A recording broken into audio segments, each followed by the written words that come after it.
नमस्कार, मैं ललित और पुनीत आपको नज़र आ रहे होंगे। जियो पॉलिटिक्स में किस तरह की स्थितियां बन रही हैं वो लगातार बहुत बेहतरीन तरीके से सोशल मीडिया पर आप उन्हें देख सकते हैं, वो डिकोड भी करते हैं इंटरनेशनल क्या कुछ चल रहा है। आज एक बहुत बड़ा मसला दरअसल वो लेकर आए हैं और मसला ये है कि पूरी दुनिया में उथल पुथल मची हुई है। इसे उथल पुथल कहें, हाहाकार तक की स्थिति कहें। जैसे जापान में नेचुरल कैलामिटी आ गई है, बांग्लादेश में क्या कुछ हुआ वो आप देख ही रहे हैं, रूस यूक्रेन वार चल रहा है, अब अमेरिका ने कहा है कि वो अत्याधुनिक F-16 भी देने जा रहा है। F-16 क्या कुछ कर सकता है वो आप जान ही रहे हैं। इन सब के बीच एक सन्नाटा आपको परेशान करेगा। दरअसल खामोशी अच्छी लगती है, लेकिन जो सन्नाटा होता है और वो भी तूफान से पहले का सन्नाटा, वो कभी कभी बहुत घातक हो जाता है। इसी तरह का सन्नाटा आप महसूस करेंगे इजराइल और हमास के बीच। ये होगा वो होगा। शुरुआत में तो बातें इस तरह के से कही गई कि कहीं ये थर्ड वर्ल्ड वॉर जैसी स्थितियां तो नहीं बन जाएंगी, लेकिन अब एकदम खामोशी। ये सन्नाटा क्यों है? सन्नाटे से आज की शुरुआत। ये सन्नाटा क्यों है? सन्नाटा इसलिए है क्योंकि किसी भी जंग को लड़ने के लिए, वैसे तो जंग नहीं होना चाहिए, लेकिन जंग को लड़ने के लिए किसकी ज़रूरत होती है? ज़रूरत होती है सिपह सालार की, यानी कि सेनापति की। सेनापति कहाँ है? सेनापति तो मारा गया, हमास का चीफ तो हानिया। मारा गया, हानिया तो मारा गया। तो अब नया सेनापति चाहिए ना, तो नया सेनापति आएगा, कमान संभालेगा, सब कुछ देख रेख करेगा, उसके बाद फिर खेल शुरू होगा। उसके बाद ये खेल शुरू होगा। लेकिन जिसके बारे में सुना जा रहा है, मतलब आज अगर हम इंटरनेशनल पॉलिटिक्स पे कसाई के बारे में बातें करें तो ये आपको थोड़ा सा चौंकाएगा, लेकिन जिस चीफ के बारे में सुना जा रहा है उसके बारे में कुछ बताइए। हाँ, ये आप जो बोल रहे हैं ना, ये 4 दिन हो गए। 4 दिन पहले हमास का नया चीफ बन गया है। अब हमास का नया चीफ कौन है? हमास के नए चीफ का नाम है याह्या सिनवार। और याह्या सिनवार है कौन?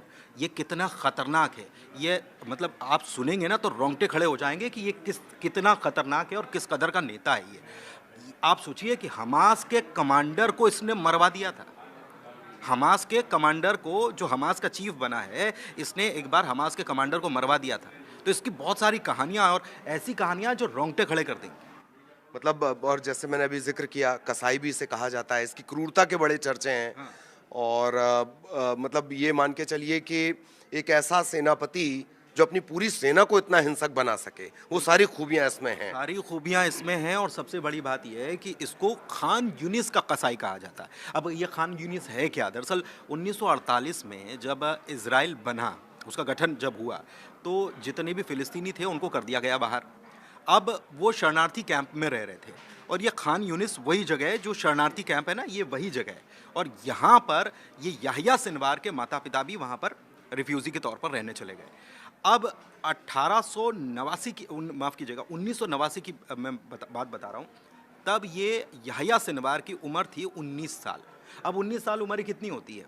लेकिन 19 साल में इसे गिरफ्तार किया गया। और किस मामले में गिरफ्तार किया गया? इजरायली सैनिकों पर हमले, हत्या, अपहरण के मामले में इसे गिरफ्तार किया गया था। तो आप सोचिए कि कितना खतरनाक रहा होगा उसको उस वक्त से। क्या 19 साल की उम्र 19 में। साल की उम्र में 19 साल की उम्र में इतना खतरनाक ये था। और इसके बाद इसे गिरफ्तार कर लिया गया और 22 साल जेल में रहा है ये। और सबसे बड़ी बात तो यह है कि इसको 4 बार आजीवन कारावास की सजा हुई। कितनी? एक बार नहीं, 4 बार आजीवन कारावास की सजा हुई। इससे आप समझ सकते हो कि कितना खतरनाक होगा और कितनी बड़ी इसे सजा सुनाई गई। अब बाहर कैसे आया, इसकी भी बड़ी दिलचस्प कहानी। हाँ, ये हाँ। मतलब जैसे आपने बताया 19-20 साल की उम्र में इतने खतरनाक चार्जेस लगना, फिर 20-22 साल जेल में, 4 बार मतलब 4 बार आजीवन कारावास का आपने जिक्र किया। लगभग टाइम जेल में देने के बावजूद भी ये यहाँ तक पहुँच रहा है। बावजूद पहुंच रहा है। बीच में तो खबर ये आई कि इसको मार गिराया गया। मार गिराया गया इसको, इसके ऊपर मिसाइल हमला हुआ और ये मार गिराया गया, लेकिन ये जिंदा निकला। अमेरिका ने साल 2015 में इसको आतंकवादी घोषित कर दिया था।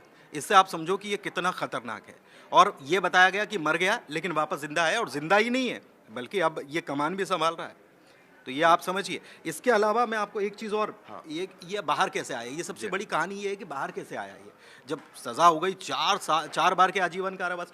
2011 में एक इजरायली सैनिक के अदला बदली जो होती है ना, यहाँ पर ये बड़ा चलता है यहाँ पर कि इसको पकड़ लिया, इसके बदले में हमने इसको छोड़ा, तुमने कितने। मेरे ख्याल से पिछले डिस्कशन में आप ये बोल रहे थे कि इसे लेकर भी जो हानिया है उसका कुछ विवाद चल रहा था, कुछ डिस्प्यूट चल रहा था, तो ये चलता है वहाँ पर, ये चलन में है। वो चलन में है। और तब इजराइल के एक सैनिक को छोड़ने के एवज में 1000 लोगों को छोड़ा गया था इजराइल की तरफ से। और इसमें ये याह्या सिनवार भी था। और इसकी खतरनाक अगर सज़ाओं की बात करें तो मैंने बताया आपको कि हमास के कमांडर को, खुद हमास का अगर जो चीफ बना है, अपने ही लोगों को मरवाने लग जाए तो आप समझो कि कितना खतरनाक, किसी को बख्शता नहीं है। और किसी लिए कि एक इसका कमांडर जो था वो समलैंगिकता और पैसे के हेर फेर में पकड़ा गया, तो उसने मरवा दिया उसको। एक कहानी और है इसके पीछे, एक मामला और सामने आया था और उसमें तो इसने ऐसी सज़ा दी थी कि सुनकर रोंगटे खड़े हो जाएंगे, जो भी हमारे साथ जुड़े हुए लोग वो रोंगटे खड़े हो जाएंगे उनके। उसमें ये याह्या सिनवार जब था तो ये गाज़ा का चीफ था, अभी तक गाज़ा को संभाल रहा था और गाज़ा में ही ये सारा खेल कर रहा था, हमास का चीफ। इसने एक दौर में भाई से भाई को दफन करवाया था, भाई से भाई को दफन करवाया। और वो भी आप सोचिए कि दफन करवाया तो वहाँ तो दफन किया जाता है, फावड़े से नहीं दफन करवाया। सज़ा कितनी खतरनाक कि अपने भाई को कोई दफन कर रहा और उसको थमा दिया हाथ में चम्मच और मेंटल एसोसिएशन की तरह ये नजर आता है। और ये कह दिया कि ये चम्मच से तुम ये कब्र को भरोगे। और ये हुआ इसीलिए तो उसको खान यूनुस का क्यों कहा जाता है कि ये इतना खतरनाक, और ये क्यों इसको ये उपमा दी जाती है। वो अगर ये स्थितियां हैं, अगर मैं चाहूँगा अगर इस बीच आपको कोई कहानी और याद आए तो वो भी आप बताएं, लेकिन ये स्थितियां और अगर ऐसे व्यक्ति को कमांड दी जाती है तो मुझे लगता है कि ये सिर्फ इजराइल के लिए नहीं, ये तो हिंसा के एक उस दौर की तरफ इशारा कर रहा है जो शायद पूरी इंसानियत के लिए बहुत ब्रूटल होगा, क्रूर होगा, बेरहम होगा। भाई बेरहम है ही वो, और इतना बेरहम है कि उससे लोग खौफ खाते हैं, ज़्यादा कुछ बोलता नहीं है। ज़्यादा जो दो टाइप के लोग होते हैं, दो टाइप के नेता होते हैं, कमांडर्स जो होते हैं। एक तो बहुत बड़ा बड़ा भाषण देते हैं, भाषण देने में माहिर नहीं है वो, लेकिन वो इतना ब्रूटल है कि लोग उससे इसी वजह से डरने लग गए। और मास कम्युनिकेशन उसका जैसे हिटलर बहुत कम्युनिकेट करता था अपने सैनिकों से, वो उसकी काबिलियत नहीं है। इसकी काबिलियत दहशत है, डर है। डर है। चम्मच से आपने जैसे बताया कब्र दफनाने के लिए बोल रहा है, चम्मच से कब्र दफनाने के लिए बोल रहा है। और सबसे बड़ी बात यह है कि यही एक खूबी जो है ना, अब ईरान क्या चाहता है, ईरान लड़ रहा है इसराइल से प्रॉक्सी वॉर, और वो मुस्लिम ब्रदरहुड के नाम पर लड़ रहा है। और प्रॉक्सी वॉर में कौन कौन शामिल है, मैंने आपको पहले भी पिछली बार जब हम चर्चा कर रहे थे तो बताया था कि प्रॉक्सी वॉर में एक तरफ हिजबुल्लाह है, दूसरी तरफ हमास है, तीसरी तरफ एक और है। तो ये खेल चल रहा है। अब हमास अगर नरम पड़ जाएगा तो फिर ईरान तो कहेगा ना कि तुम कर क्या रहे हो, समझ रहे हैं आप। तो उसको चाहिए था एक ऐसा कमांडर जो वापस बूस्टअप कर सके। दूसरी तरफ ईरान का बड़ा करीबी क्यों है, क्योंकि इसकी दहशत इतनी है, और दहशत से ही वहाँ पर खेल चलता है पूरा हमास का, आप समझिए। और इसके पहले जो हमास का चीफ था हनिया, उसके बारे में ये कहा जा रहा था कि ये जो डील चल रही थी, मैंने आपको पहले भी बताया था कि ये जो डील चल रही थी ना आपस में कि इजराइलियों को पकड़ लिया है, इनको छोड़ना है, इसके एवज में ये सब, तो उसमें थोड़ा सा इसका रुख नरम था हनिया का। और ये इस मामले में ये गाज़ा में रहता है, और दूसरी तरफ वो कतर में बैठ कर पूरा खेल कर रहा था, कौन, हनिया। तो वो एक प्रकार से पपेट चला रहा था। लेकिन अभी ये जो खुद मैदान जंग में खड़ा हुआ है तो वो ज़्यादा अच्छे से डील कर पाएगा, तो ज़ाहिर तौर पर ज़्यादा अच्छे से डील कर पाएगा। और ये तय है कि इजराइल के लिए मुसीबतें बढ़ने वाली हैं, इसमें कहीं कोई इजराइल या कहीं पूरी दुनिया के लिए जो आप समझिए कि वो जो खुद लड़ रहा है तो वो भी चाहेगा ना कि कोई इसमें इंटरफेयर किसी का नहीं होना चाहिए। और कहीं ना कहीं ये बात थी, लग रही थी, और ये अभी कंफर्म नहीं है, लेकिन कहीं ना कहीं ये बातें भी सामने आ रही हैं कि हनिया और ये याह्या सिनवार जो नया बना है, ये इनके बीच में कहीं ना कहीं कुछ क्लैशेस थे। और ये अब देखिए, एक तरफ कहा तो यही जा रहा है कि इजराइल ने हमला करवा दिया और हनिया जो है जिस रेस्ट हाउस में था उसको मार गिराया गया। वो कॉन्स्पिरेसी भी याह्या से जुड़ी हुई हो सकती है, ये आपको लग रहा है? ये हो सकता है, ये देखिए कुछ भी हो सकता है।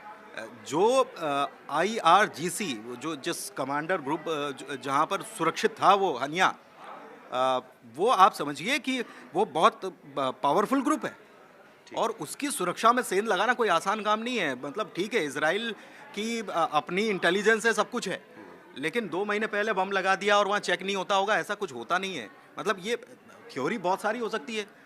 क्यों नहीं कुछ तो फिल्मों जैसा लगता है। और ये उस दिन भी बात निकल कर सामने आई थी कि आखिर इतनी सिक्योर्ड एजेंसी की व्यवस्थाओं में सेंध लगाकर कोई घुस जाए तो ये माना जाए कि ये तार अगर अगर गलत ना हो या जब इसकी पड़ताल की जाएगी या कभी सच बाहर निकल कर आएगा तो सिनवार का कनेक्शन मिल सकता है। देखिए ललित, ये चीज़ें कनेक्शन जो है शायद निकल कर कभी सामने नहीं आए, लेकिन मैं आपको एक चीज़ बता रहा हूँ यहाँ पर, और ये बहुत इंपॉर्टेंट है, ये नोट कर लेनी चाहिए ये बातें, कि ये कनेक्शन भले ही निकल कर सामने नहीं आएगा, लेकिन दो तरफ आपने कहा ना कि शांति शांति क्यों है, तो क्या वाकई में हनिया को इजराइल ने मारा है?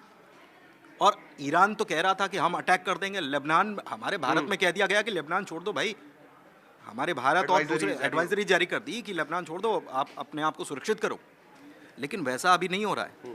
हिजबुल्लाह हमले कर रहा है, ठीक है, लेकिन वैसे हमले नहीं कर रहा है अभी जैसे अटैकिंग होना चाहिए।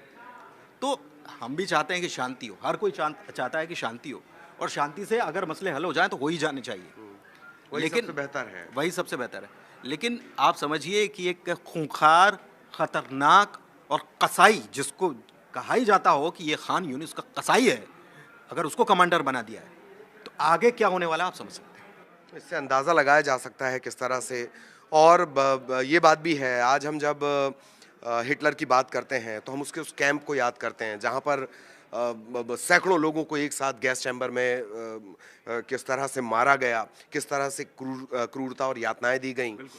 तो ये गलत नहीं होगा कि ऐसे अध्याय, इसके और नए और ज़्यादा बेरहम अध्याय बन सकते हैं। आने वाले दिनों में क्या होगा ये भविष्य के गर्त में निर्भर करता है। वैसे आपको बताऊं कि ये जो याह्या सिनवार जो है ना, ये तीसरे नंबर का कमांडर था। पहले ये हमास का हनिया से पहले एक डिप्टी कमांडर था। डिप्टी कमांडर को जनवरी में मार गिराया गया और उसको भी ड्रोन से हमला किया गया, मार दिया।